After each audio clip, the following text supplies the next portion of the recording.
quase 5, 4,5. E vim 8 ou 9 vezes. Acho que foram 8. Está gente que dizer ou 9.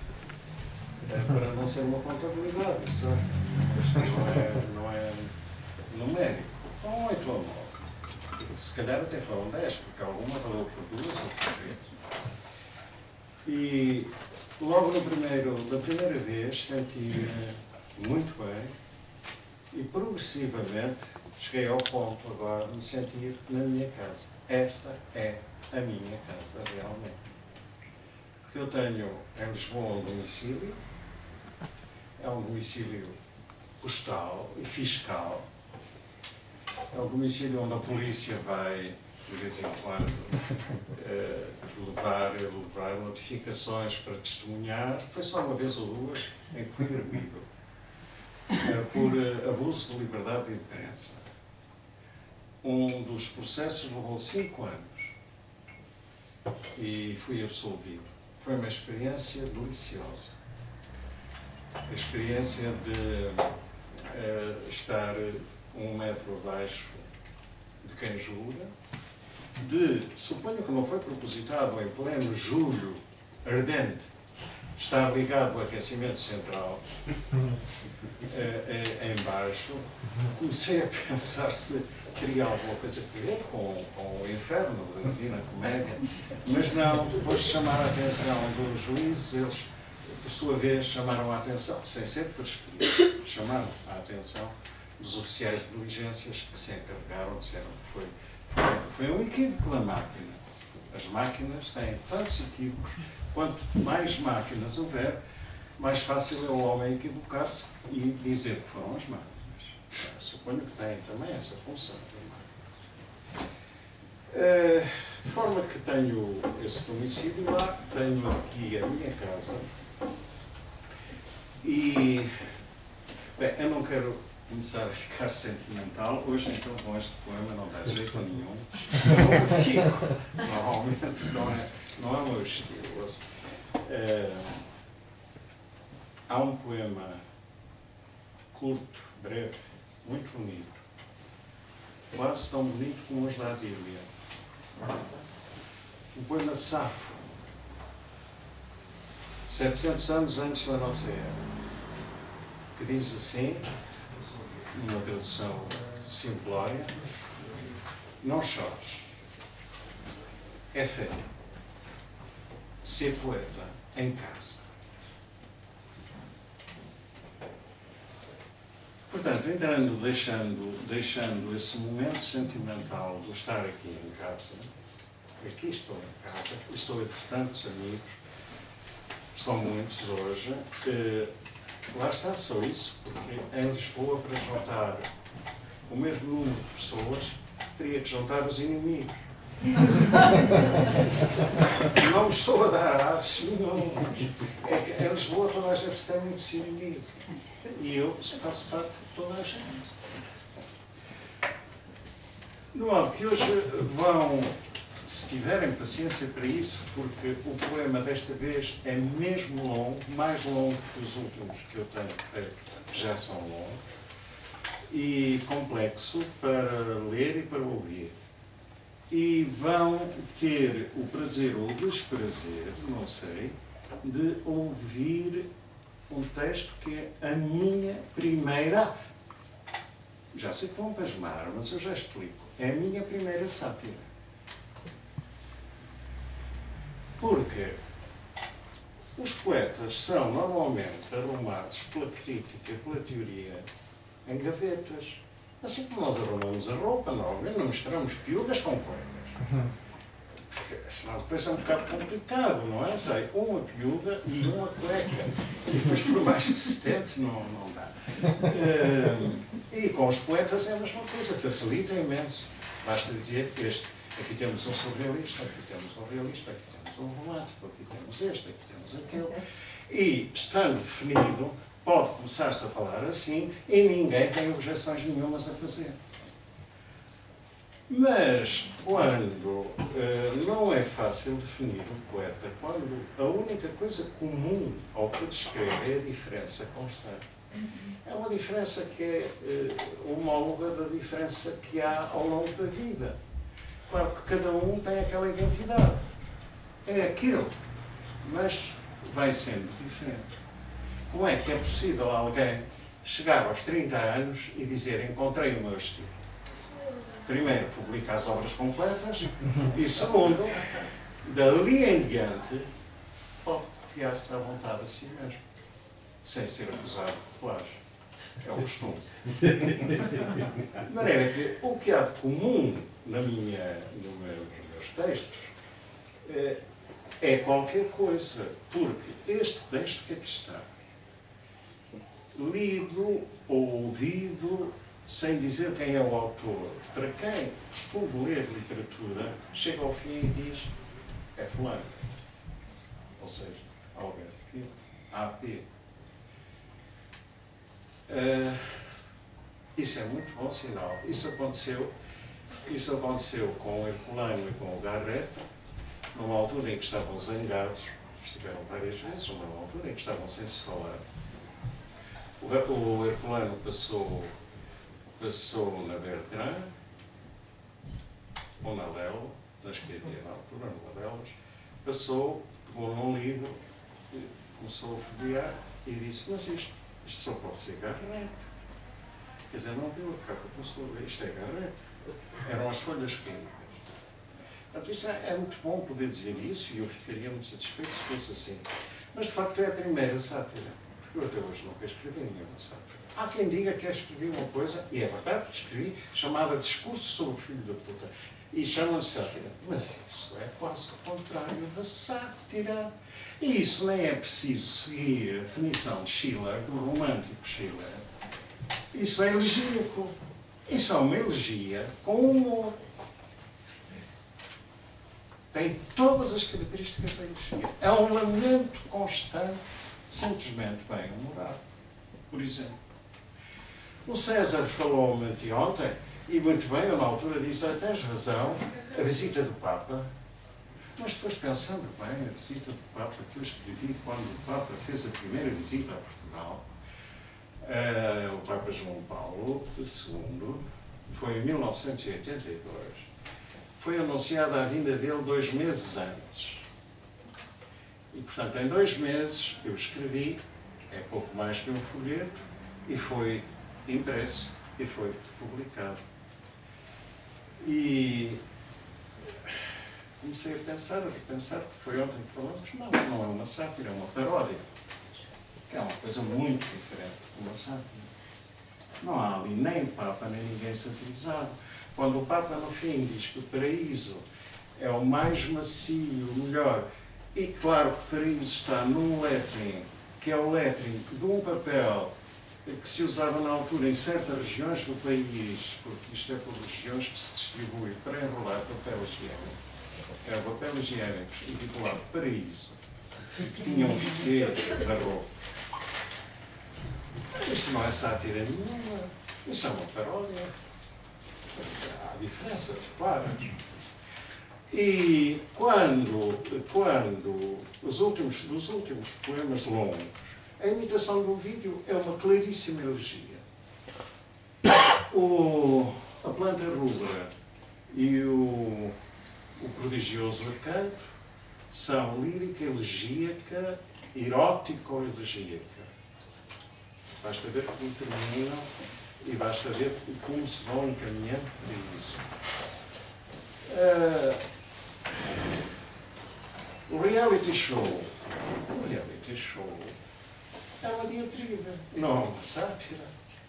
Porque uma sátira, não no sentido latino, primitivo, porque foi em Roma que a sátira nasceu, pelo menos é o que diz Quintiliano e Varrão, não nesse sentido que era o outro, que tinha que ver com a métrica. E a sátira, pensemos na sátira das cantigas de escárnio, pensemos na sátira do século XVIII, nas várias, pensemos nas sátiras que a sátira dirige-se a alguém concreto, ou uma pessoa, ou uma instituição, ou um grupo, e não é eles. Eu nunca fiz isso, porque nunca me interessou isso. O reality show dirige-se a quê? Dirige-se a um clima, a um certo ambiente, a um certo clima de máquinas que matam, máquinas eletrónicas, que podem ser usadas por todas as pessoas. São as máquinas que estão em causa. A diatriba é contra a existência daquelas máquinas. Não há sátira que pode haver a esse respeito. Ou até os poemas breves dos meus primeiros livros, mais ou menos breves, do tamanho comum de um poema, de uma poesia lírica. Esses poemas, talvez haja um ou outro que saiba de escorrer agora um por um, que seja satírico. Talvez. Mas são 3 ou 4 no meio de centenas deles. Por exemplo, 2 vezes enganado na vida. Ao nascer, ao morrer. Isto é uma sátira. Ou, por exemplo, esta noite sonhei que um fogo vindo do céu devastava a América. O homem sonha. Se Deus quiser, a obra nasce. Isto é um poema profético. Foi escrito 13 anos antes. É profético, não é satírico. E agora não vou citar outros, porque já... Ou, por exemplo, aquele que se refere ao euro, que também é profético, e que termina dizendo alguma vez vai ser preciso pagar o que se der. Mais fácil do que Hitler pensava. Isto não é sátira nenhuma, não é sátira aqui. O Hitler. Portanto, sátira está aqui hoje, a primeira. É uma longuíssima sátira.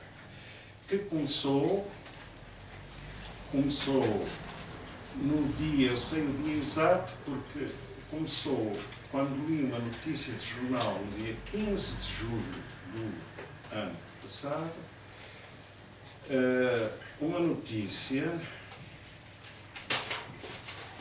sobre reações aos falhanços nos exames de português, onde criticado era, acima de tudo, o facto de serem utilizados 2 versos de Álvaro de Campos, muito difíceis de interpretar, quase impossíveis. Bom, e depois tomei uma nota, ou tomei um apontamento, e isto começou a crescer. Ao fim de um mês ainda havia discussões entre professores, técnicos, pais, alunos, tudo. Não havia ninguém que não desse uma opinião. E eu comecei a achar interessante. E ao mesmo tempo o governo tinha tomado posse este. E eu comecei a achar ainda mais interessante. E achei que era possível partir de qualquer coisa concreta como aqueles exames, em que eu continuei a utilizar 2 versos de Álvaro de Campos, embora outros, porque era necessário para o esquema poético que eu queria montar, tinham que ser outros. Comecei aí, e depois comecei a fazer uma espiral, que foi alargando, até chegar ao estado de coisas em que nós estamos. Tal qual. Simplesmente,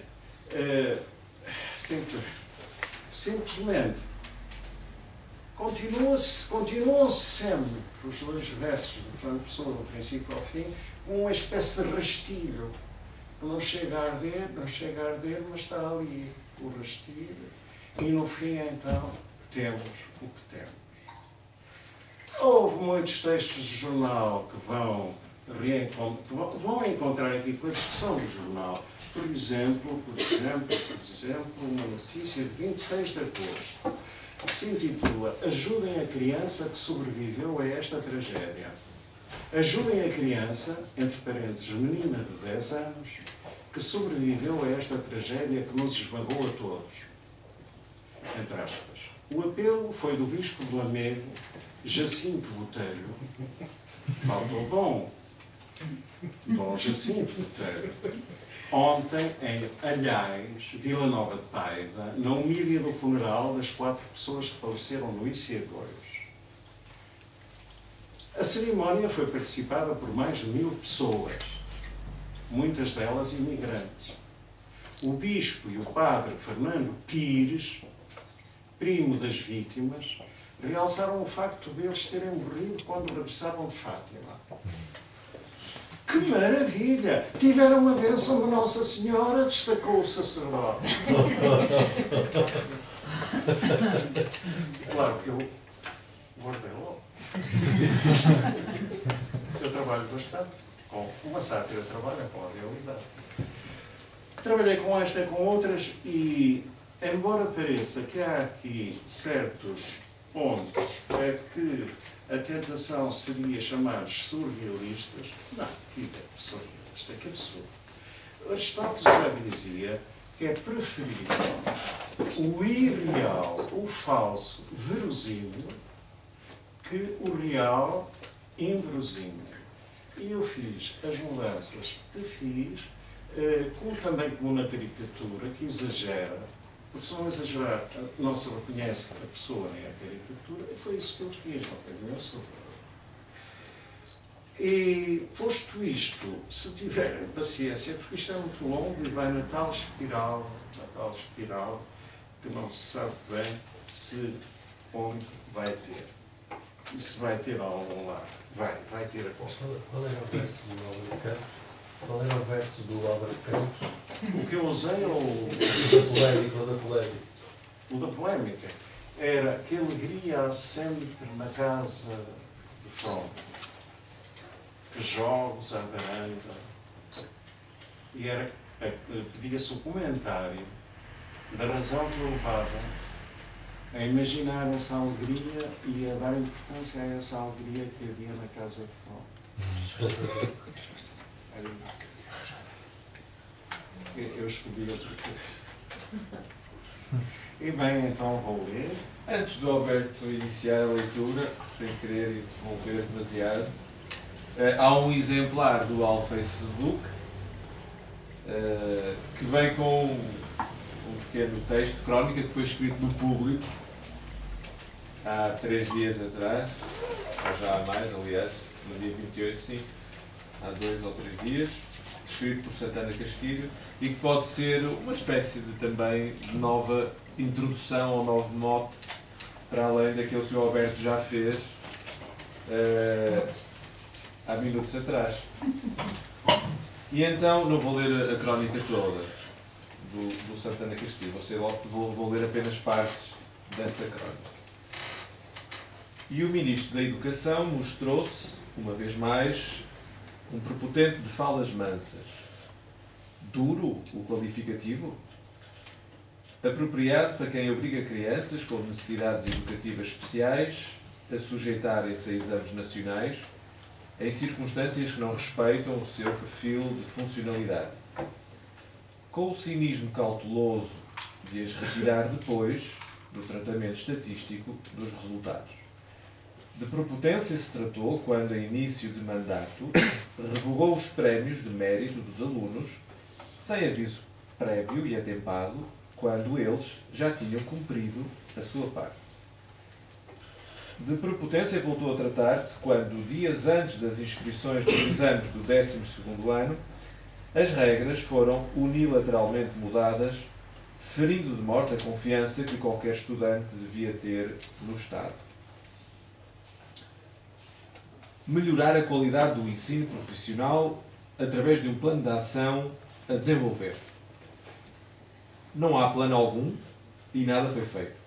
Continuamos, salvo raras exceções, com o ensino profissional de papel e lápis, que tudo aceita para manter na escola quem, de outro modo, a abandonaria. Uma vergonha muito cara para quem apregou a resultados, exigência e rigor. Melhorar a eficiência do sistema. A inimaginável burocracia com que Maria de Lourdes Rodrigues vergou os professores está incólume. Continua a chusma de reuniões caricatas que para nada servem. Persistem siglas, planos e projetos estéreis. Agruparam escolas e agora agrupam agrupamentos. Cortaram cabeças pensantes e enxertaram no seu lugar regulamentos castrantes. Os resistentes são raros. esta cultura instalou-se. Os professores funcionam cada vez mais e ensinam cada vez menos. Tornaram apáticos os professores, intranquilos os alunos e resignados todos, pais também. Balcanizaram, espalharam a descrença e o desânimo. Este sistema não é certamente o sistema cuja eficiência a Troika queria que fosse melhorada. Diminuir o abandono escolar. É cedo para vermos objetivamente como este indicador se comportou sob tutela de novos senhores. Mas não é difícil prever que vai piorar num contexto de tremenda crise de recursos das famílias, de fome nas escolas e de prolongamento insensato da duração da escolaridade obrigatória. Outra meta que não será cumprida. Finalmente, o último parágrafo da crónica. Economizar 195 milhões de euros em 2012 e 175 milhões em 2013, racionalizando a rede de escolas, diminuindo a contratação de recursos humanos e reduzindo as transferências para as escolas privadas. Finalmente, objetivo cumprido com antecipação de prazos e uma só pequeníssima exceção. As transferências para o privado cresceram em vez de diminuírem. E vamos passar à leitura ao Facebook do Alberto Pimenta.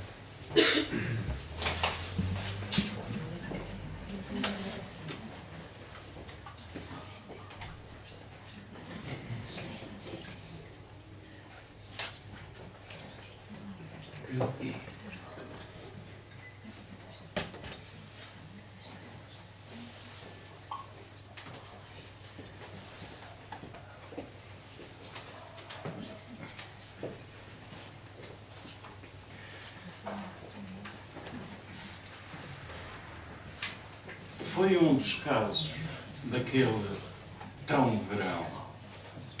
O verão é o prémio mais seguro, pelo menos para alguns. Para outros há de esperar pelo apuramento, fim de ano. Ainda outros esperam que os cupons não premiados, à primeira, entrem no sorteio final. Mas em todos esses jogos há desfechos inesperados. Foi o caso muito falado daquele verão. Se o amigo estivesse, eles eram inseparáveis, mas andavam com a mesma rapariga. E um empurrão discreto acontece. A corrente ali era forte, mais acima fazia-se extração na areia. Por outro lado, havia os resultados do exame. Ele não podia reprovar outra vez, mas os resultados oficialmente ainda não se sabiam. O amigo tinha dito: se não conseguir, ele é forte. Ele vai superar. É claro que ia. Se não fosse a congestão. Àquela hora, de certeza, foi congestão. A autópsia iria dizer quando o cadáver aparecesse. Mas agora que os bombeiros tinham interrompido as buscas e a multidão dispersara, só se ouvia o coachar entrecortado das rãs e o eterno das cigarras, uma cega rega na margem do rio e no canavial.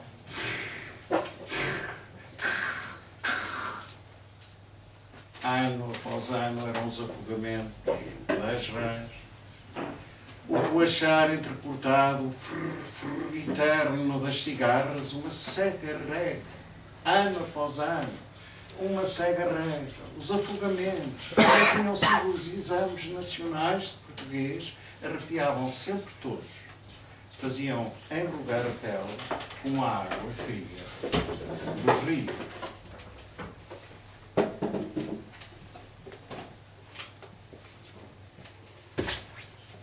As famílias menos desfavorecidas punham os filhos mais atrasados no ensino recorrente. Era a sorte do azar. As outras contavam os dias, metiam atestado médico para o filho. É que o segundo turno, por causa da polémica com o primeiro, costumava ser mais fácil, mais ligeiro. A prova dessa vez incluía 2 versos de um poema atribuído a Álvaro de Campos.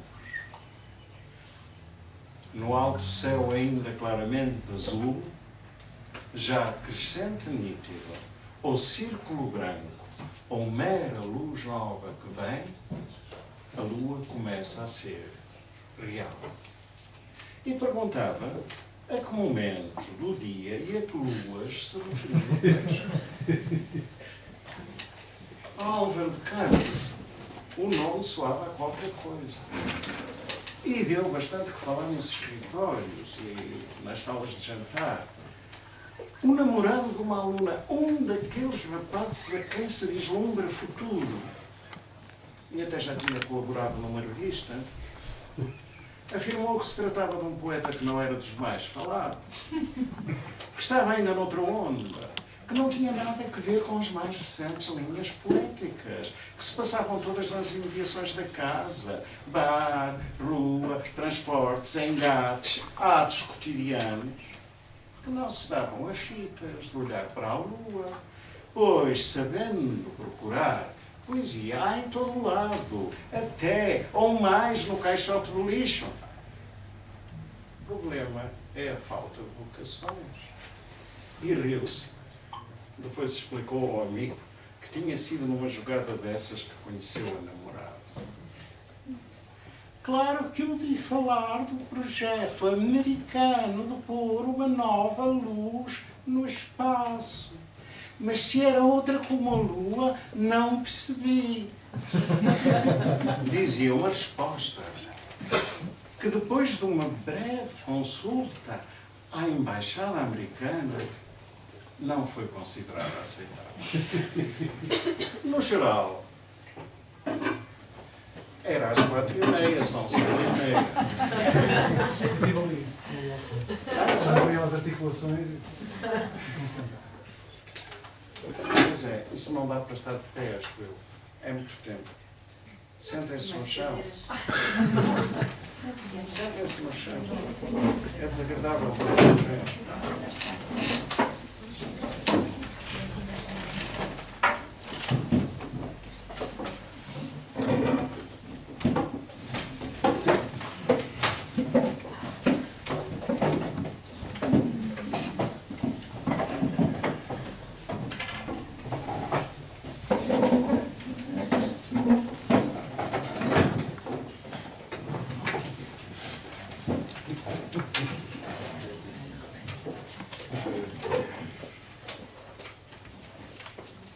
Senta-se, por favor, no chão, ou no colo, uns dos outros.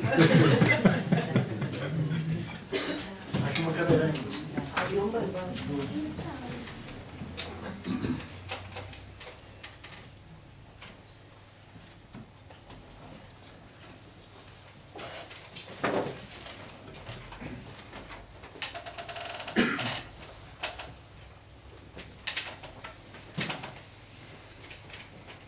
Bom, vou continuar, não vou começar.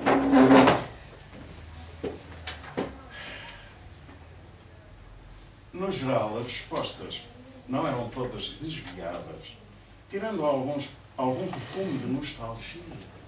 Parecia que estavam controladas de perto pela pequena ficção contínua do dia-a-dia. Um caso desviado, para não dizer desencaminhado, explicava que o poema era a linguagem do pensamento. E a linguagem do pensamento não tem hora marcada. O assunto em geral foi tão falado que não só os alunos como os próprios pais foram convidados pela televisão e lá apareceram sentados lado a lado a discutir e a opinar. Ao autor da última resposta mencionada, o jornalista perguntou o que é que ele queria dizer com linguagem do pensamento. Ao que ele contra-perguntou entre risos gerais se o senhor sabia o que era o pensamento. E, dado o encolher de ombros, ele esclareceu que a linguagem do pensamento podia ser uma coisa e o seu contrário ao mesmo tempo. Quase. Outras respostas pegavam nas palavras, como quem pega numa coisa e a usa a seu gosto, atreviam que não se via nada. Era tudo uma invenção pegada. De dia a lua não se via. De noite é quando há lua, mas é preciso muito espaço. E uma delas protagonizava até o festival na margem do Coura, com os Pixies a tocar e com a lua a meter-se na luz do palco, coisa que nem vinha anunciada como via no site festivaisdeverão.com. E assim perdia-se a confiança no site. Ela, a autora da resposta, estava sempre com um ouvido na música e outro a arquitetar já o festival que estava para vir. Mas desta vez passou o tempo todo a delirar no do ano anterior, sem lua nenhuma. Tinha sido mais apaixonado. Havia respostas com amplitude e audácia, ambiciosas, mas desiguais, como a que dizia: ele via a lua, mas não sabia o que era a lua. Para saber o que é a lua, não é preciso ver a lua. E se ele sabia o que era a lua, isso não tem hora certa. E outra referia que ele devia estar a preparar um design da lua para um calendário anual. Mas não vamos apressar. Convém inteirar-se primeiro, tomar conhecimento da controvérsia que, entretanto, se foi instalando e que tão bem define o clima de franca abertura que se vive. A Confederação Nacional das Associações de Pais, à qual, com a designação, deixa perceber que pertencem todos os pais de filhos que andam a estudar, o que é comum a quase todos os filhos de todos os pais, e inclui, como é próprio de uma democracia, também as mães e os pais solteiros,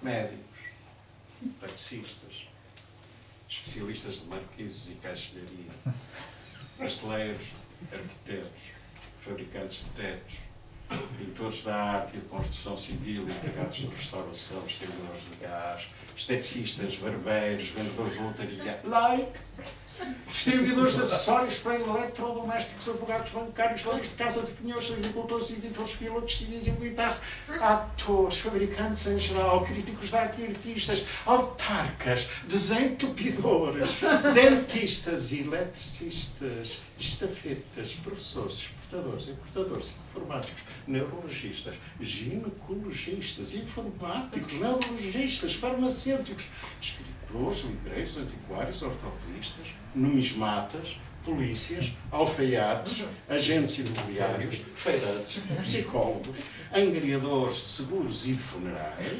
operários especializados, psicólogos, operadores de call center de hospitais, jornalistas, psiquiatras e restante sagrada família. Todos diferentes, todos iguais, todos pais.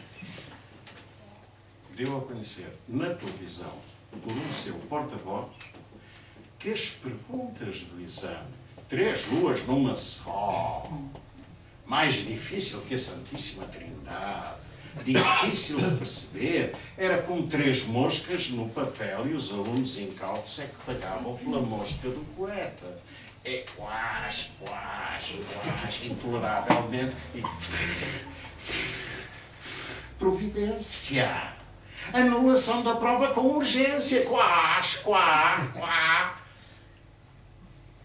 A isto, o Gabinete de Avaliação Educacional do Ministério da Educação respondeu que a pergunta em questão era um instrumento de aferição muito válido, credível e acessível, cuja única dificuldade consistiria em relacionar numa resposta 2 esquecimentos, que, no entanto, de acordo com os currículos, que não são dados, mas quase, era suposto cada candidato desconhecer, mas relacionar e assim ficar a conhecer. A pressão pública estava a tornar-se irresistível, ainda para mais, porque depois da comunicação dos pais, passou uma reportagem no mesmo canal sobre as piscinas da Grande Lisboa, do Grande Porto e da Grande Coimbra. Mostrava-se que em todas elas dificilmente se chegava ao início da tarde sem estarem à porta as indicações gerais e por baixo lotação esgotada. O que, por sua vez, esgotava a paciência, das famílias que ali se deslocavam, porque a meteorologia era amiga e o lugar era ideal para uma pessoa curtir e cortar as unhas. Mas o que mais gostava era o favorecimento líquido dos amigos, que tinham lugares cativos, desde a véspera ou ainda antes, e os pais davam tabefes aos filhos, ou olhavam-nos fixamente enquanto chupavam um cigarro, porque ali não podiam dar aos professores os tabefes que em público tinham prometido dar.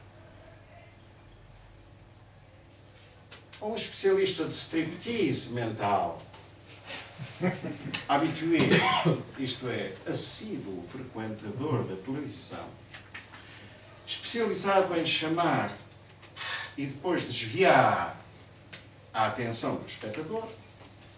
Cá está, de novo, cá está. É uma pena este aparelho. É preciso verificar a antena, o eixo de simetria. Confiando o queixo.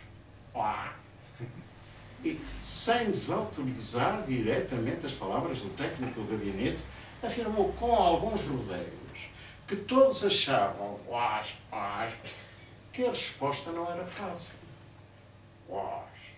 Mas mais difícil, em verdade, era a pergunta.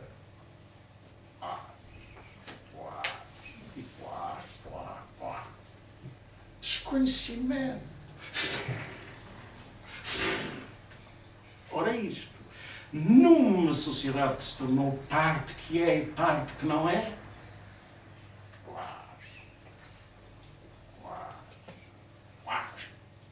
afastou mais os jovens da natureza, porque quanto mais se sabe dela, menos se sabe dela. Alojou-os em paradigmas paralelos.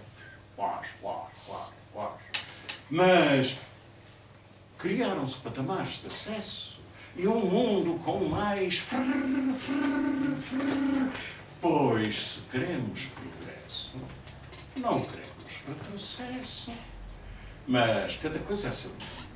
O mais importante agora era separar as águas como Deus fez no começo. A disciplina não ia bem no geral. Mudar o que estava errado. Narrativas da Lua. Quase. Tão longe da nossa Terra. O nosso mundo é tudo. E nesta idade até a nossa cidade. O que eu peço é um ensino de proximidade, acompanhamento de perto, interação pedagógica, hora a hora, minuto a minuto. É por aí que temos de ir. Esse é boas leituras poderão dar uma boa visão da vida, mas não basta. Ideologia pedagógica correta. Mãos atrás das costas, nunca mais. Isso acabou. Sobretudo, não esquecer que as famílias, depois das despesas das férias, têm uma fatura de peso. No regresso às aulas. Para nem falar no cabaz de laticínio. E se os resultados globais deixam a desejar, refletir sobre o que correu mal, propor aos pais alternativas aos ormites,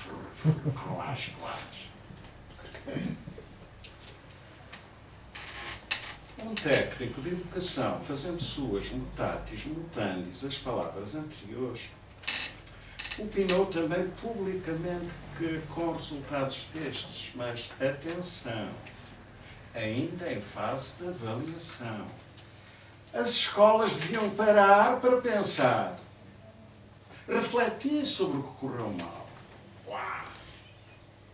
E foi esta a gota d'água que levou uma psicóloga da educação a declarar-se chocada com propostas de coabitação que só servem para empatar.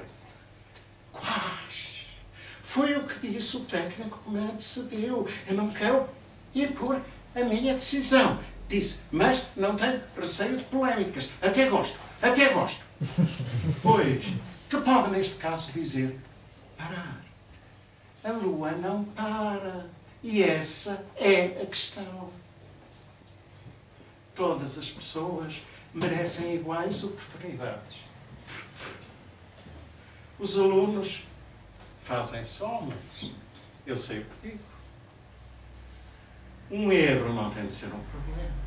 Ora, como é que com carências de toda a ordem afetiva, talvez nem sequer tenham sido levados nunca a ver a Lua, mas então é esse o papel da educação. Descobrir a Lua, uma coisa nova, e assim ajudar os jovens a acreditar.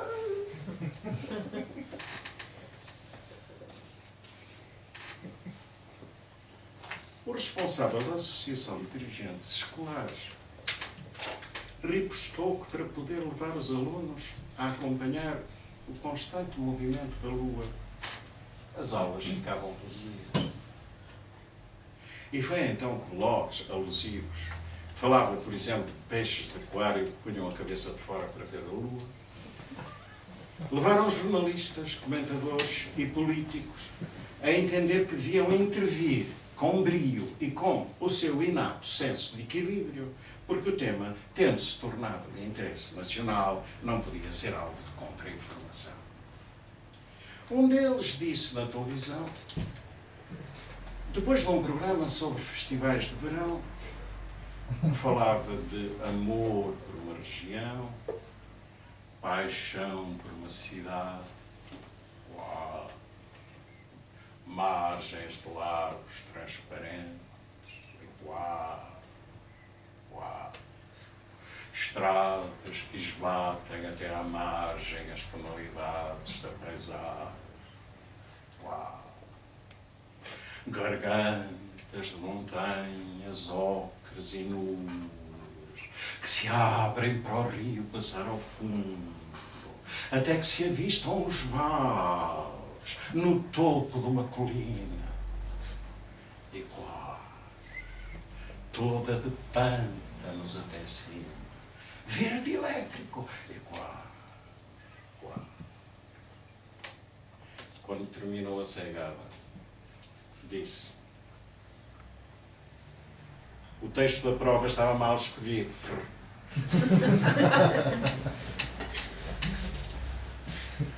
Outro reforçou, afirmando com distanciada conivência tratar-se de uma espécie de concurso semanal, escolher entre três, porque o homem não se decidiu.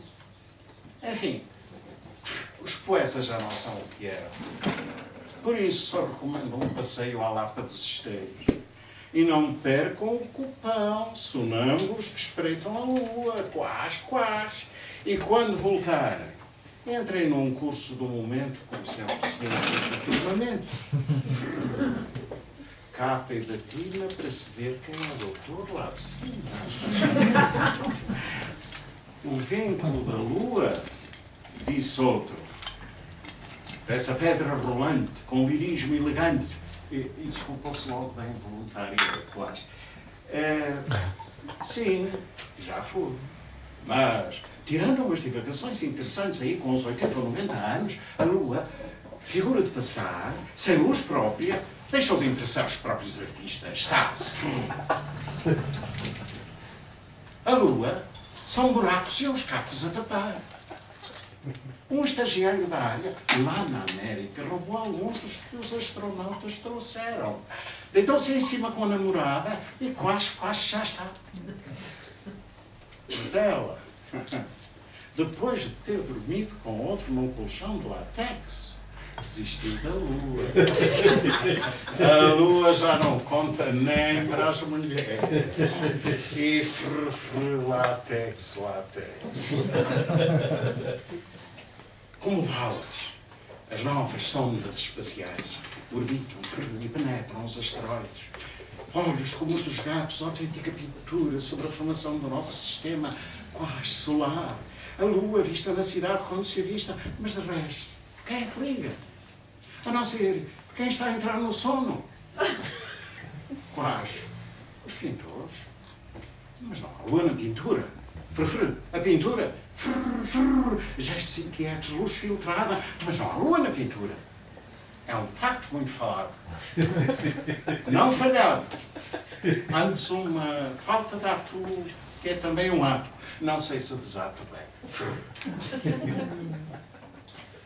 O que não desato é o texto utilizado, seja lá de quem for, mais a questão de 3 luvas, 3 pedras na mão, é de gelar. Não tem narrativa, é bom, é moderno, mas as famílias não entendem. São interrogações que permanecem. Uau! Aproveitar o vento que sopra. Quais. Amarrá-los preciso aos computadores. Já está. E a custo minimamente ou gratuitamente. Mas, se mesmo assim não morderem a língua, se o apelo ao diálogo for oco e o eco for pouco, não bastam meias medidas, há que tomar medidas duras. Já está. Concluiu. Infalível como sempre. Foi demolidor. Foi memorável. Seguiu-se na programação, antes da exibição de um clássico, um pequeno roteiro da metade superior do Texas. A diligência, o salão, antes da exibição de um clássico. Nome, som, olhos que parecem ouvir, música de banjo, o cavalo a sacudir as moscas, um rompante, e momento cimeiro, uma pistola a mirar o alvo, mas o cavaleiro salva, e um grande letreiro, Jack Daniels. Enfim, outro erudito, associado a outra insensibilidade, usou a palavra num jornal de testas para dizer estes exames deviam ser autênticas festas. Claro, os poetas também já não são o que é. E nem sei o que vem primeiro, se os exames, se os poetas. Mas o tempo e as artes contribuíram também para dissolver o encanto da natureza e suas partes. Hoje vivemos uma fase em que tudo parece emagrecer. Não só nas passagens de modelos, a poesia também padece. A poesia pouco mais se pede que emagreça para caber. E, no entanto, sem a lua nova, não há lua cheia. E até, quando visitei a Amazónia, a convite do governador do Pará, meu distinto amigo, aprendi que no falar dos índios o termo para as 2 luas nova e cheia é o mesmo. E ouviu-se aqui que há 80, 90 anos foi a última vez que houve umas divagações interessantes sobre a lua. Deve ser, se não estou equivocado, a leitura a mais no passado. E embora a lua nova pareça um espaço lá vazio, cá é que ele é vazio. Lembra aqueles dias tão falados em que, roubada do Louvre a Gioconda, o museu decidiu exibir por uns dias o buraco deixado dentro do caixilho, uma janela sem mulher, e Franz Kafka, que, como se sabe, foi um dos visitantes, deliciou-se uns instantes a imaginar em cima a mulher e embaixo a barriga da Gioconda grávida, que sorria aquele sorriso beduíno, porque está a ocultar uma barriga de esforço, onde alguém ainda dorme. Isto é genuíno. Mas com ou sem lua, não chega. Nunca chega lua. Ai, o luar de lá do sertão, como se diz no Ceará. Viu eu olhando no céu. A lua nova é uma aparição que, quando não atrasa, dá-se ao terceiro dia, após a união com o sol. Fica cheia 2 semanas depois. Todos os meses o faz, sempre um pouquinho mais cedo. Tal como o vencimento de certas dívidas, hipotecas e prémios de seguro, pelo que não se lhe negará a iminente importância social, justificativa, se tal preciso fosse, da sua presença num exame nacional. E quero declarar ainda que essa joia ancestral não apenas enfeita a existência poética, mas figura também na pintura. Luas na pintura é o que não falta. Até na pintura infantil. Não falta. E além de outras, há aquela nova bem alta na Vênus adormecida de Delvaux, com a deusa nua deitada. É como disse, creio, do Delvaux. E quando Vênus acordar, porque está adormecida, a lua feliz começará a crescer. Isto num mito índio, que me foi dado a conhecer quando estive no Amazonas, a convite do meu distinto amigo, o governador do Pará.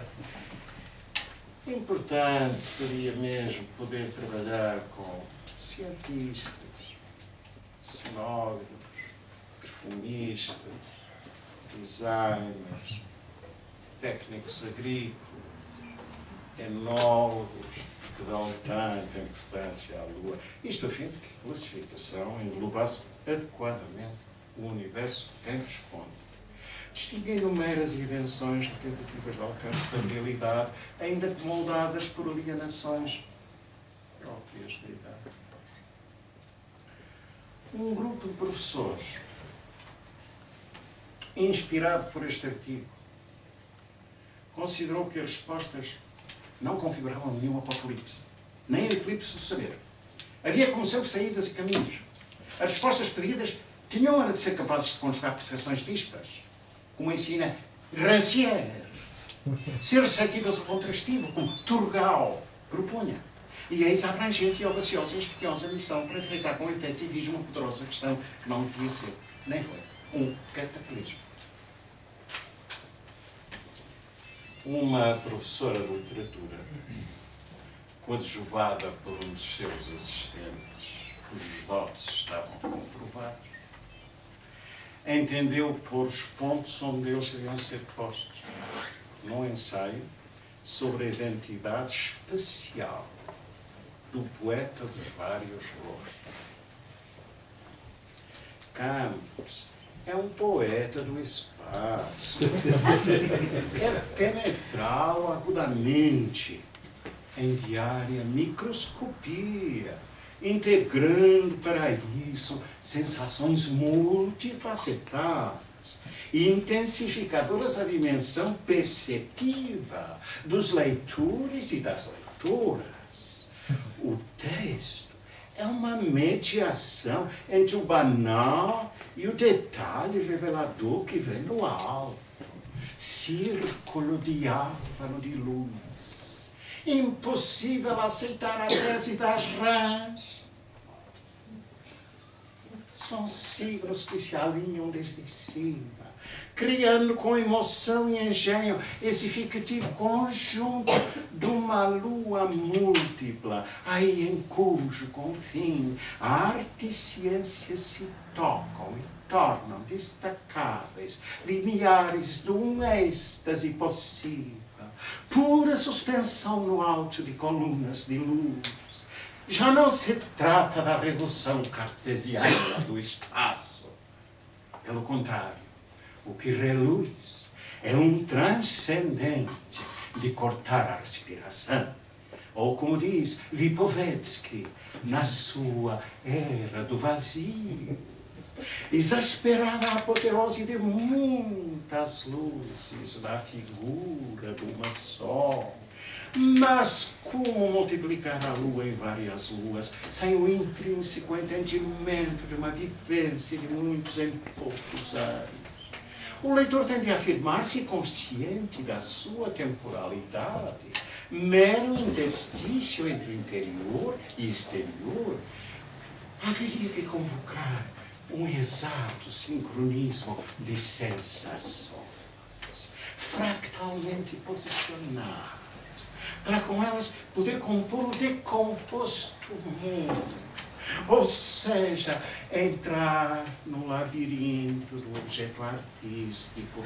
Eis todo um potencial de formas líquidas e simbólicas, mas para a posterioridade era necessário ativar o texto, vivenciar, ou então evocar, ou melhor ainda, evocar e vivenciar, recriando pela memória e pelo sentido. Que bem falam mentores e mestres. Por leitura simbólica, diga-se, foi o que a melodia afinal fez, cada um a seu modo.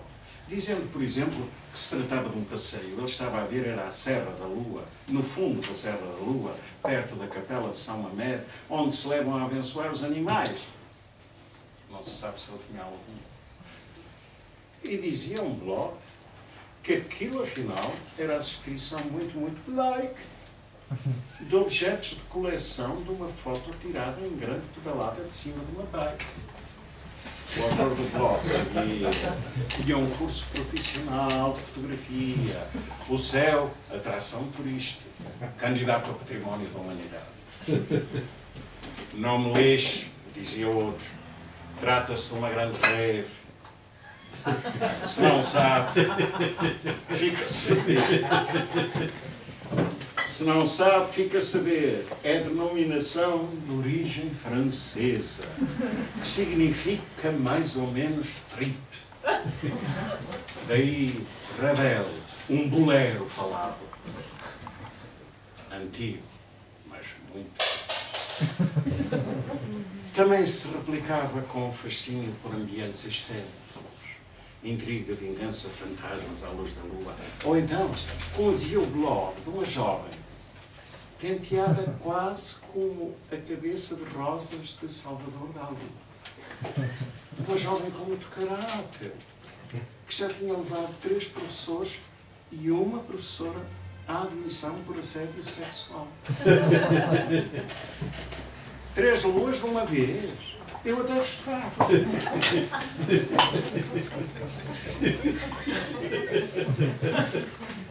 Mas fico só com uma. Não tenho roupa para ter. Lia-se numa resposta que a lua chegava, que a lua chegava à hora da verdade, às 10h30. Perguntaram na televisão, a seguir a um programa sobre a Amália, a maior embaixadora do fado, e depois outro sobre a Somália, que trazia o mundo tão preocupado. Porque a hora da verdade, ela disse, o poeta teve muito tempo a olhar, não estava a fazer exame. Eu tenho a vida complicada com o que ele disse, é a hora da verdade. Dizia ainda outro que no campo com a namorada, tocando-lhe com o pé, e ela a mim, através dos altos ramos, tinha também visto a lua assim. O que seria uma lembrança de quando ele era pequenino e tinha por cima do berço uma caixinha de música azul, com um sol ao meio e 4 luas a girar à volta, a chamada Musical Flower. A vida parecia ainda tão simples, tão tudo, tão nada. E multiplicando-se os sinais de abertura. Uau! Um mestre vidente, conhecido pelos trabalhos de magia, amarrações, separações, maus vícios, mau olhar, deu na televisão uma pista. Uau! Olhar para a lua cheia, dá uma força enorme à vista. Até já tem havido certo um olho que fica a ver melhor do outro. Porque a meditação da lua ampara o chakra e deixa de noite um copo com ar apanhar os raios da lua cheia e beber de manhã em jejum. Mas tira toda a mágoa, livra de mau cheiro e tira a doença mãe, mas ela disse não. E como de costume, a lua começou a sair. Tornou-se um caso de sucesso. Agitou-se o país inteiro. Começaram a aparecer anúncios do tipo: aluga-se piso com alugradouro vista lua. Ou conheça as 3 luas a fundo. Local de prestígio, sigilo absoluto. E em toda a parte, não só na recortada e extensa costa do Oceânico, Mar Atlântico, onde sol para sempre, a intensa e úmida brisa marítima, havia famílias de fato de treino, olhar para o céu, em busca da lua. Os telemóveis disparavam, e os que iam ao volante distraíam-se nas curvas. Quando viam a lua, tinham acidentes, o sangue saía e faleciam. Mas quando era de Fátima que vinham, menos mal. Disse o padre Pires que até era ideal. E também houve incidentes, por exemplo, com um teleférico que avariou na capital da cultura, que avariou. E vieram bombeiros acudir e achei família que queriam ver a lua mais de perto.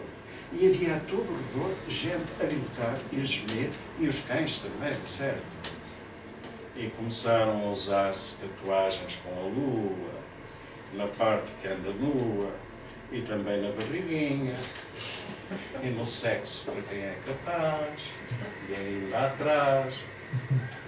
E uma associação ridícula confirmou que é verdade. A produção de leite subia na lua cheia. E o Ministério da Saúde, sempre atento, aproveitou para incentivar as mães a usar um aspirador apropriado e já com participado. E guardar o resto para o resto do mês. Assim davam a mama na cheia, deitavam a nova e ainda sobrava para o irmãozinho maior. E os urinóis dos cafés e snacks estavam cheios de grafite, com a lua em todas as posições, de pé, deitada, reclinada. E alguns espelhos de café também a tinham. E pendurados do teto, em chamados mobilés, parecia Natal ou Carnaval. Enfim, a sociedade respondia. Mas a questão levantada continuava em todos os casos por resolver. E isto incomodou físicos e astrofísicos, que reuniram e decidiram organizar uma campanha nacional explicando o que se passava com a órbita da Lua. Rapazes e raparigas deste nosso povo de navegantes desconhecerem fenómenos, é certo, pouco divulgados, como o da órbita das horas da Lua, eram factos preocupantes.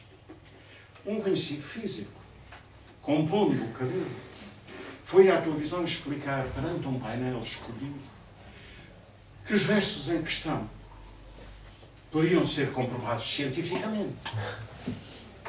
A órbita lunar, tal como a dos restantes planetas e planetóides quais do nosso sistema solar, obedece mutatis mutandis à chamada primeira lei de Kepler.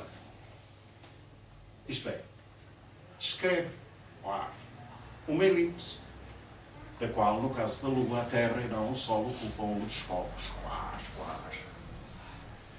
Elipse foi então definida como um espaço geométrico no qual, para qualquer ponto, é igual e constante a soma das distâncias a 2 pontos fixos ditos focos.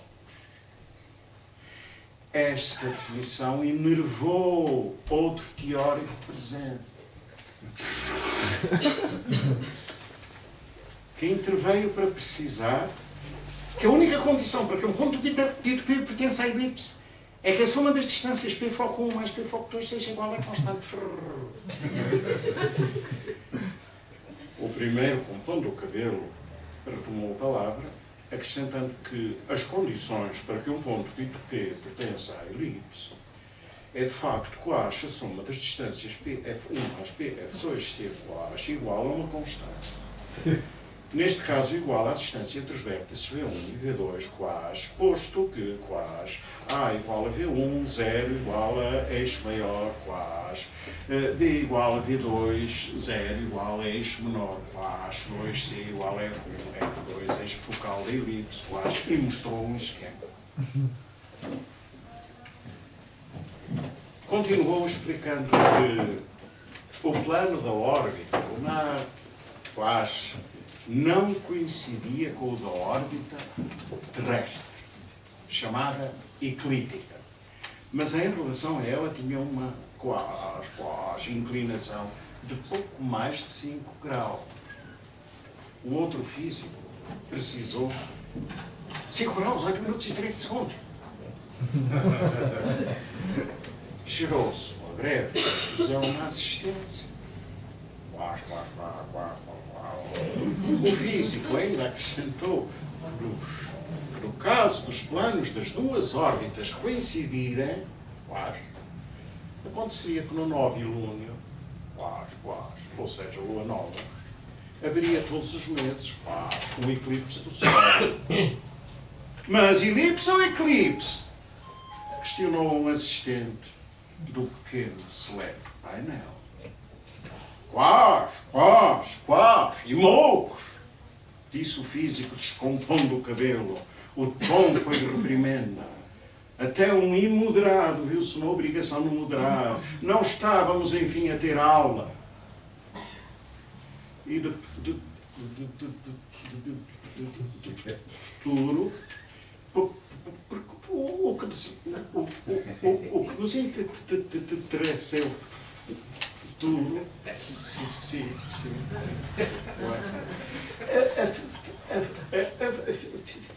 Afinal, é para ele que todos trabalhamos, mas não chegou a concluir.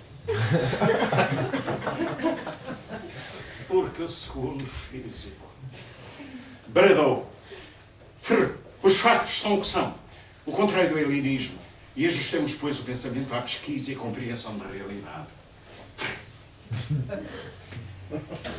Um parlamentar que estava no restrito painel de assistentes decidiu moderar e adiantou que nem pensar não podia ser essa a nossa causa. Suspender do nosso ensino, a poesia lírica, jamais. Um dos produtos nacionais fadados para realizar a nossa lógica estratégica de afirmação cultural mundial. Mesmo que hoje os poetas já não sejam o que eram, deviam as provas de português continuar a incluir poemas com o prestígio da nossa marca. Não era preciso mudar de repente, não se tratava de nenhuma suspensão, nada disso. A lua é um desafio vibrante, é muito forte, muito poética e poupa energia.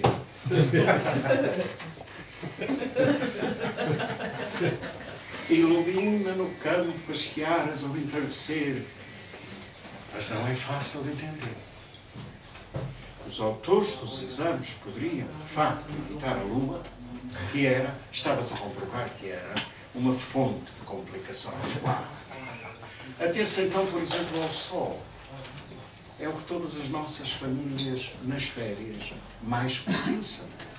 E tirando as nuvens, que às vezes o cobrem, fica, como diz o poeta, encoberto. E naturalmente a chuva, cortando asperamente o silêncio, mas tão útil e premente. É um astro fidedigno, o sol, regular a nascer e a pôr-se, e eis um modo sensato e sensível de resolver os conflitos.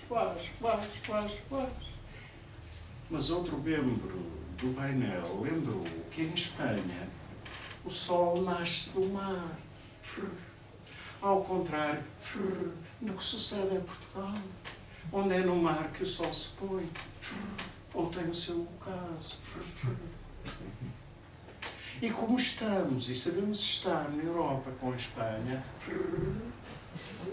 seria boa política entrar em conta com esta experiência das famílias que aterram em Alicante, cujos filhos, sobrinhos, afilhados e fatalmente ficariam baralhados ante perguntas de exame que incidissem sobre o nascimento e o caso do astro rei.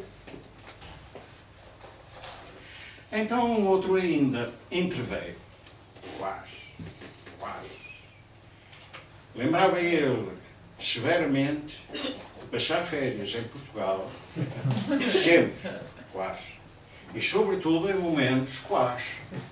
Era um imperativo quase de consciência.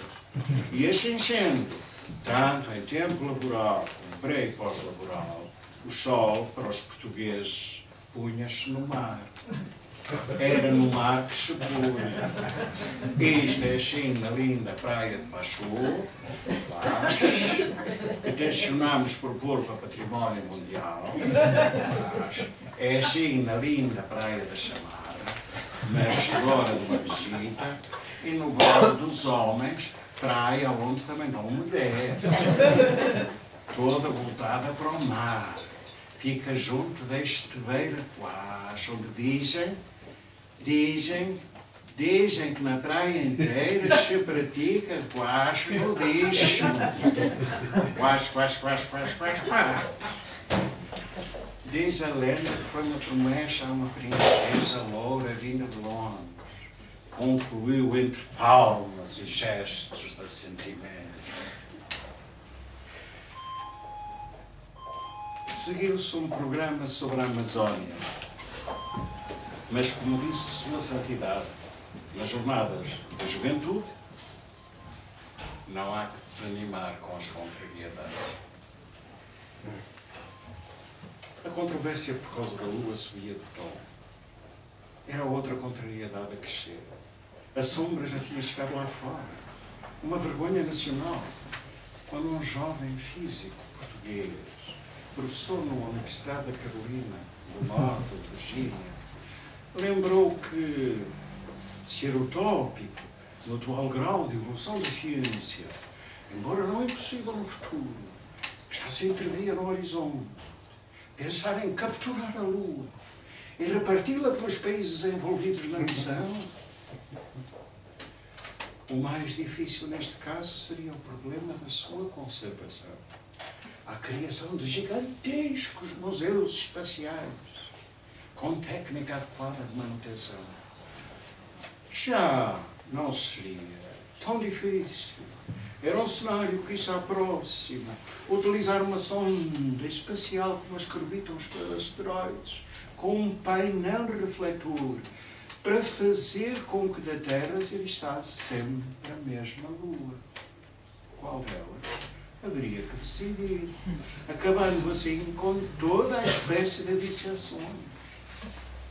Temos perfeita noção da responsabilidade que o nosso projeto implica, mas nós, no novo mundo, sabemos gerir as dificuldades do presente, pondo em prática sonhos do futuro.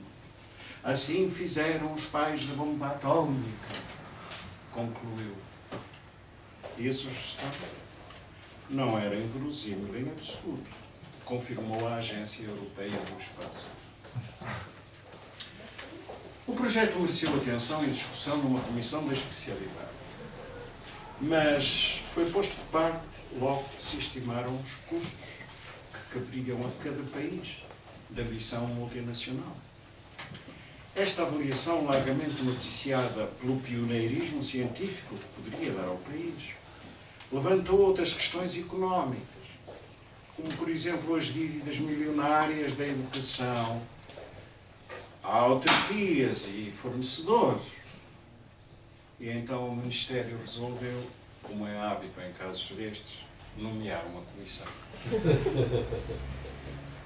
Nomeou uma comissão de avaliação de pressupostos, de enunciação e avaliação das provas de exame, que estava para ser tripartida, como é regra destas comissões, com um representante da Assembleia, um universitário e um membro do Instituto de Planeamento de Turismo, a fim de estudar a estratégia a assumir o futuro, a elaborar o respectivo projeto de diploma, tendo em conta a oferta de experiência, o perfil da Lua também para o turista. Afinal, todo poeta também é um turista. Facto que podia e devia, talvez, refletir-se nos preços dos alojamentos, com descontos na Lua Nova. Não queremos continuar neste verão do nosso descontentamento. Não podemos continuar a penalizar os turistas. Temos de criar incentivos para que venham cá e fiquem, pelo menos, até à lua cheia.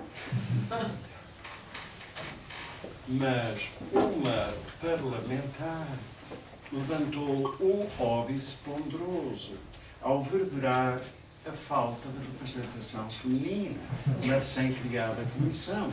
Felizmente ainda não empossada. Já não estamos no escuro. Não aceitamos esta diferença. Packaging com género à partida, giletes para homens e giletes para mulheres, creme hidratante para homens e creme hidratante para mulheres, ainda pode ter a sua razão prática, como dizia o filósofo Kant. Mas estas comissões são feitas também só para homens ou quê? Então queremos uma só para mulheres. E o mesmo se passa, afinal, nesta comissão, com a falta de representação da própria poesia. Não aceitamos esta indiferença. Disse e recebeu uma forte ovação. E assim foi nomeada e empossada a nova comissão, desta vez quadripartida, e o quarto elemento era uma poeta muito conhecida, que fez questão de declarar que aceitava a honra que lhes faziam suas excelências, mas só votaria de acordo com a sua consciência. O que foi aceito.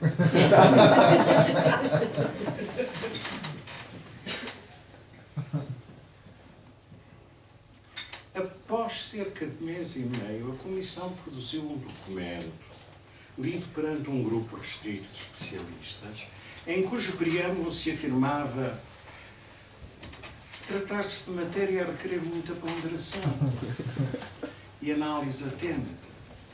Tratava-se de um tópico de reflexão a exigir grande capacidade para avaliar todas as implicações em função da realidade em que se enquadravam. E seguidamente perguntava, quer-se uma sociedade culturalmente fechada ou quer-se uma sociedade aberta à terra e ao céu, que foi sempre o que nos distinguiu desde os tempos da evangelização. Pois se for este o caso, não são precisas reformas radicais, mas apenas bom senso e compromisso que nunca são demais. Depois adiantava que o que interessava neste e noutros contextos era a referência aos dias de hoje, não ao momento da sua escrita, pois onde iríamos nós parar se referíssemos as palavras de Cristo apenas ao contexto do seu tempo, e não aos milénios que já passaram e onde continuar a passar até ao dia de juízo deste mundo. Tal como as cidades com as suas camadas de casas, todas encimadas por novas casas, mas não se habita na casa do fundo. E vistas assim as coisas, as respostas das provas nem eram tão más, bem pelo contrário, não mereciam a condenação sumária de tantos responsáveis da área, bem lidas, e havia caligrafias tão interessantes, mostravam facetas importantes das vidas dos alunos. Todavia, neste caso, entendia-se por bem repetir a prova, hábito de resto por nós já consagrado, até entre candidatos da alto Estado. Não estamos aqui, é claro, dizia-se seguidamente, nem para defender, nem para atacar nada nem ninguém. Todos os alunos, sem exceção, não só os que falharam no primeiro turno, terão uma segunda oportunidade. E então vão mostrar a sabedoria que o primeiro exame não lhes permitiu. Temos um plano de ação aliciante e arrojado e um calendário rigoroso. E assim, decidimos que no imediato serão as próprias escolas na mais pura reclamada descentralização a assumir o ónus das provas. Isto é, a elaborar as provas de exame, até agora monopólio do Estado, e atempadamente essa responsabilidade terá de ser liberalizada. Como o princípio do exame único, tal como a monogamia, é uma imposição cultural da época, cada escola procederá à elaboração de 5 provas distintas, das quais, não na presença do governador civil, que já não há, mas de um edil, e a ideia não é má, será tirada uma à sorte, que os alunos receberão mediante um contributo de 50 cêntimos, destinado a custear o papel. É pouca a nossa margem de manobra, mas haverá descontos para famílias carenciadas. Trata-se, de resto, do mesmo módico preço dos sanitários das estações de comboio. E aí nem há papel, só aroma de chuva, com cães que passam e param e olham a pingar. E como não queremos que se diga que a este projeto falta sentido prático e para que os alunos se adaptem desde já ao mercado do trabalho, devem comparecer ao exame de gravata, encontram sítios na internet que ensinam como se ata o nó duplo e elas o laço garré. Não deixem de agarrar esta oportunidade. A verdade é que nenhum analista tinha aventado esta possibilidade. Talvez por isso este projeto nem foi muito falado. Mas os alunos, os visados, profundamente afetados pelas exigências, concentraram-se à porta da Assembleia, exigindo em coro exames gratuitos e sem gravata como até então. Houve muita detenção e, como retaliação, umas dúzias de cadeiras e vitrines de lojas partidas, e a palavra de ordem era peace, peace, don't pay, peace, peace, don't pay. Os sociólogos e psicólogos de serviço ao ocorrido falaram de famílias em colapso, separações, faltas de inserção com consequente fuga para realidades alternativas, juventude alienada, fratura social e aprofundamento, segundo uns, das tribos urbanas emergentes e, segundo outros, da dignidade querida pelo discurso dos urinórios. E seria, porque logo na sequência dos protestos, alunos, como se sabe, unissexo, ou seja, alunos e alunas, ou alunas e alunos, que no Facebook tinham pedido e obtido a amizade de professores. Ou seja, professores e professoras. Ou professoras e professores. Começaram a inundá-los com questões estranhas, muito complicadas de responder. Muito pior que a Lula. Como aquela em que se perguntava qual era o sítio e como interpretar o anúncio do JN. Tudo no sítio. Chupa, chupa natural. Caril de Lolas. Não se há de arrepender. Consultada a comissão, ela determinou que determinava que se chamasse a atenção para as faltas ortográficas. A criação de nova ortografia tinha de resto sido pensada em função de questões destas. Os autores do acordo eram leitores atentos e veneradores do JR. Assim, chupa e não chupa. E infelicidades, verdadeiros atentados que se deviam repudiar com a mais severa descompostura. Antes que os protestos e as mensagens alastrassem e crescessem de violência, a Comissão Reunida de Emergência para tomar medidas urgentes deliberou devolver os exames aos alunos e, assim, enquanto não fossem privatizados, a tarefa de organizar as provas caberia provisoriamente em coprodução aos próprios candidatos, supervisionados no imediato por um professor da sua escola, para o efeito credenciado pelo Ministério. O protocolo já estava a ser acionado. No entanto, E apesar dos poetas já não serem o que eram, havia que não perder de vista a política estratégica de crescimento sustentado da poesia. Havia que assegurar que a poesia continuasse disponível e acessível a todos, especialmente aos mais carenciados. O que implicará, como ficou dito, a sua cuidadosa privatização. Recomenda-se, no entanto, a todos os que vão elaborar as provas, que doravante ponham a lua de parte, porque ela até induz perturbações do sono. E já agora os asteroides, esses monos que estão muito em moda, há quem traga até ao pescoço o símbolo astronómico de Eros, um coração trespassado como uma borboleta. Parece coisa obsoleta, mas a denominação de origem já está protegida. E basta apenas lembrar o 433 do artista John Cage, inspirado no asteroide Eros, que é o 433 do catálogo,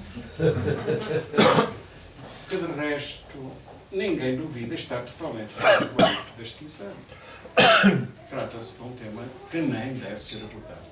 Identifiquem-se com o projeto, guiem-se exclusivamente pelo que, sendo imutável, é exemplar e culturalmente relevante, como, por exemplo, as estrelas. Estão connosco todas as noites, profundas, complexas, hipnóticas, comoventes. As estrelas estão muito longe, mas podemos trazê-las para perto.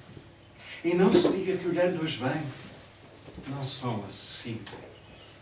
Não estamos a impor ninguém, mas a propor algo até para as gerações futuras. E é uma excelente escolha. Dir-se-ia mesmo um novo patamar de ambição. Pode vir a constituir o acontecimento máximo da temporada. Ou pelo menos abri-la com estrondo e efetivismo, com transmissão direta na fundação, grande look. Comentários, não é? Seria o acontecimento da RAM 3. Porém, não acabaram aqui os problemas. Dir-se-ia que verdadeiramente começaram aqui. Porque, primeiro, os consensos foram difíceis. Escolheu-se finalmente do conjunto de propostas das escolas o começo de um texto mais antigo, que era assim: as estrelas em seus halos brilham com brilhos sinistros. Depois, não foi fácil disponibilizar a verba necessária para a impressão do novo texto de exame.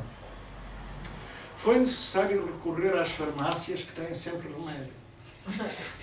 Além do mais, o papel de exame usado para o respectivo reclamo estava mais que esgotado, disse um irresponsável. É inacreditável. Mas nenhum analista tinha encarado esta possibilidade.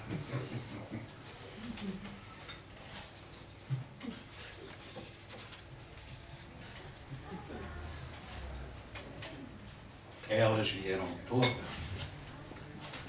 As estrelas. Nenhuma quis faltar ante um texto, afinal, de novo, tão bisgórriga. Fizeram questão de vir levantar de novo a história do esplendor da sua tão alta costura. Roupas desassossegadas. Like. Divertir-se com os velhos amigos, repor o seu nome e, em nome de boa causa, angariar fundos para o combate ao crime. Mostrar que os seus brilhos não eram nada sinistros. Lá estavam Sara e Angelina, Isosme, Sheat e Nathalie, e Rosie, e Rastavan, e Ashenar, e Megan, e Ana, e Zania, e Adar, e Marcel, e a Victor, e a Jenny, Príncipe, e de Kevin, e Nushaba, e Dan, e James, e Alvireu, e Robbie, menos envelhecido que a Brisana, e Rihanna, e Helena, e Charles, e Jason, e Heavy, e Rodrigo, e Aliot, e Mizar, e Eric, e Henrique, e Muntaca, e Clarence, e Rafael, e Mark, Lucy, e Joaquim, Altair, e Mark, e Steve, Rasmussen, e Rosemary, Menkar, Elton, Nick, Luzes, Anon, Demi, Chris, Andy, Armus, Angel, Norman, Harry, Mario, Mark, Avi, Marquet, Manu, Dave, Marcel, Emil Band, Hailey, Bossi, Cliff, Perry, Brian, e Berenice, e Priscila, e Nelly, e Like, e Bombula, e Caspar, e Arte, e Xuxo, e Bellatrix, e eu, e Lincoln, e Igor, e Balke, e Cafiri, Cafi, e Aaron, e Castor, e Pollux, e Morris, e Casu, e Traim, e Ellen, e Gary, e Valdi, e Coppola, e Shania, e Dana, e Simon, e Noah, e Susan, e Ben, e Polis, e até o António, e Doug, e Masha, e Bella, e Duda, e Grafias, e Karim, e Nika, e Hu, e Hamal, e Samantha, e Hannah, e Kamal, e Brandon, e Ray, e a Popa do Navise, e Abraham, e Santa Claus, e Joy, e Alex, e Cindy, e Jackie, Larry, John, Eddie, Adrian, Elvis, e Jamie, e Scott, e Bart, e Dorothy, e Joel, e Tony, e Alexis, e Nacho, e Martin, e Sorvo, e toda a tão falada família. E atrás deles os fãs de todos os lados. Vai! Até da Austrália com grandes cangurus e do Alasca com caribus. Vai! Que além de rapidamente esgotarem todas as reservas de cerveja, ocuparam todos os espaços disponíveis. Jardins, praças, escadinhas, ruas, calçadas, betesgas, até balcões particulares, para as ouvir cantar nos auriculares as conhecidas canções Like Coffee, Tea on Me, Tea, Coffee, or Fergie, Fergie, Coffee, or Tea, Coffee, or Me, Coffee, Fergie, or Tea, Tea, Coffee, or Fergie. Ou seja, porque também lá se havia nacionais, estrelas e fãs. Mirta, Mirta, quebraste vinho, vinho, abre-te outra vez, carinho, trai-te, para cima, aproveita, palpa, aperta, apetece, aperta, toda a parte, like baby. Havia futebolistas entre as estrelas, dispostos a fazer peladinhas com os fãs por 5 euros cada um. Além disso, muitas das estrelas vendiam por 10 euros t-shirts que diziam Jesus, na tua presença é o danço da alegria. E por 15 euros partilhavam com os fãs segredos e angústia. E por 20 deixavam-se fotografar com eles. E davam autógrafos por 30. E havia ainda um grande evento, um casamento e o almoço com todos. Lá. Era aceito cada participante. E um beijo a 200, meu. E a 300, sendo gay. E outras cenas. Preço a combinar.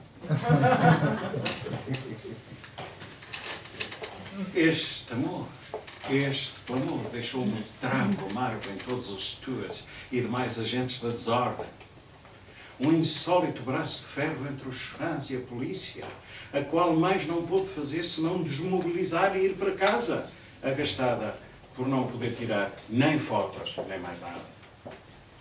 E isto, afinal, graças ao fenomenal afã dos fãs, pelas suas eternas e queridas e nada sinistras estrelas, as mesmas que a Comissão Ministerial recomendara, ou convocara, como dizem os doutores do pensamento. E isto tudo ainda por causa daquela luz do primeiro exame, que outra não era, senão a luz que vinha do quarto da lua, antes e durante e depois. Pois a Comissão arrependeu-se amargamente da ideia das estrelas. Afinal, a Lua tinha a gastar muito boa gente, mas nada que se parecesse ao efeito que se provocado, que era novo em democracia. Porque os fãs entraram cantando, gritando, comprimindo, esmagando, assobiando uns pelos outros e seguindo as instruções da TV à risca, consumiram tudo, todas as reservas, todas as pizzas e burgers, e até as sardinhas de lata todas, e lulas, e chocos, e souvenirs fluorescentes de lapela, e coisa até então só de louco, a totalidade dos bufetes de pequeno almoço de todos os hotéis e pensões. E compraram os trapos todos, as toalhinhas, os turcos, as cuecas e as sandálias, com uma fila de pedras de coxo seguindo a ordem dos chakras. E tops com sem alça, cor de canário, cinza, salmão, e as lojas fecharam todas. Danos imparáveis acima das melhores previsões. As cidades estavam ocupadas por eles. Famílias de sangue e famílias políticas ficaram sem espaço. O próprio governo, aquelas almas penadas, pim-pam-pum, ficaram sem espaço na capital e em todas as capitais. Parou tudo. O governo não caiu, desistiu, pôs-se de gatas e fugiu. Fugiu para o campo, meteu-se em pequenos povoados, lugares retirados e ermos. Era vê-los ao fim do dia rotos e andrajosos e remelosos, tal como a muitos, já em certas ocasiões, nos interstícios do tempo, tem aparecido muito raramente, isso é verdade. O cortejo dos antigos deuses arrastando-se penosamente, Vênus, chinelo, vestido já sem uma alça, a revelar a cueca esburacada. Júpiter com calças de campo, também a botas no rabo, sem cueca. T-shirt debaixo de uma camisa aos quadrados. Baco de gatas com um tetra-pack. Quando não é álcool, trata-se de infecção do umbigo. Ou até pissoar, pare. Um perfume da natureza. Enfim, o governo não se demitiu. Desistiu. Ficaram só estrelas e estrelas a brilhar para os fracos. E havia quem também levasse os avós e avós Alzheimer e lá os deixasse a falar sós com toda a gente.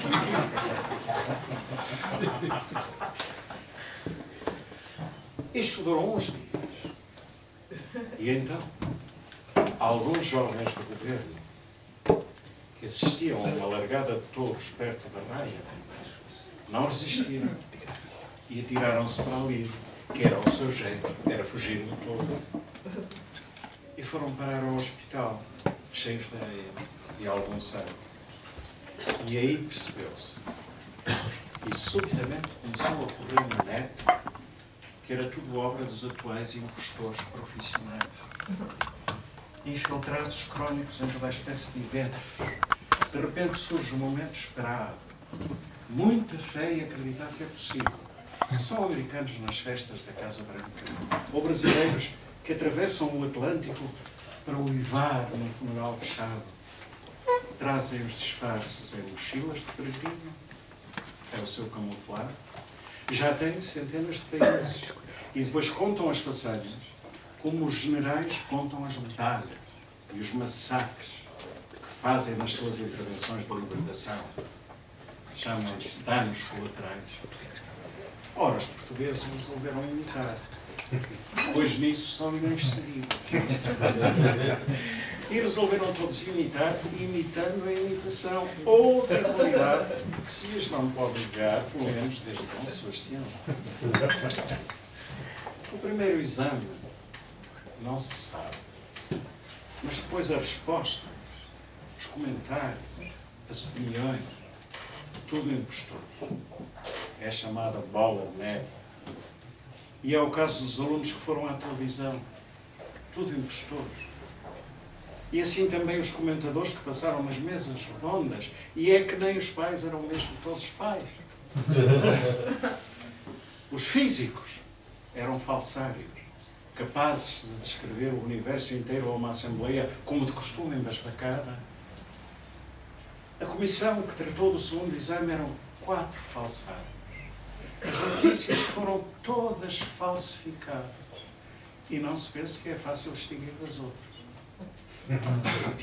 É claro, o próprio governo que foi para o campo curtir a miséria e a mendicidade eram tudo impostores, tudo infiltrados. Via-se pela cara. E ninguém reparou sequer que não tinham feito greve de fome, como nestes casos se usa. Entretanto, sumiram todos.